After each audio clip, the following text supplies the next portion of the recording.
मी तेजस शंकर सूर्यवंशी, मुक्काम पोस्ट आपशिंगे, तालुका कडेगाव, जिल्हा सांगली. आता मी बघा ग्रामपंचायत समोर उभा आहे कट्ट्यावरती. गेले 2 दिवस झालं ग्रामपंचायत बंद आहे. आत्ता 3 वाजलेत तरीसुद्धा ग्रामपंचायत बंद आहे. सकाळपासून आम्ही इथं बसलो आहे. ग्रामपंचायतला ह्या बोर्ड नाही, इथं कुठं कुणाचा नंबर नाही. ग्रामसेवकला फोन करायचा म्हटलं किंवा शिपायाला फोन करायचा म्हटलं BDO साहेबांचा नंबर नाही. इथं कुठल्याही अधिकाऱ्याचा इथं अजिबात नंबर नाही. मग आम्ही फोन कुणाला करायचा, संपर्क कुणाबरोबर साधायचा, हा बघा टाळा लावला आहे ग्रामपंचायतला. कालपासून ग्रामपंचायत बंद आहे. आज मंगळवार आहे, काल सोमवार होता, कालसुद्धा बंद होती. आणि आत्ता 2-3 माणसं इथनं येऊन गेले. त्यांचं काम होतं, मला वाटतं ते बहुतेक घरफळा भरायला आले असतील.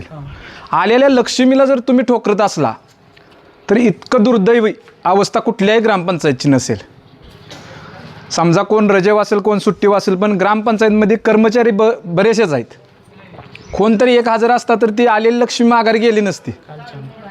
कालच्यानं ही ग्रामपंचायत बंद आहे. अधिकाऱ्यांनी तक्रार केल्या, निवेदन दिले BDO साहेबांना आणि BDO साहेबांनी बघावं आणि BDO साहेबांनी येऊन बघावं अशी आम्ही सर्व ग्रामस्थांच्या वतीनं त्यांना विनंती करतो.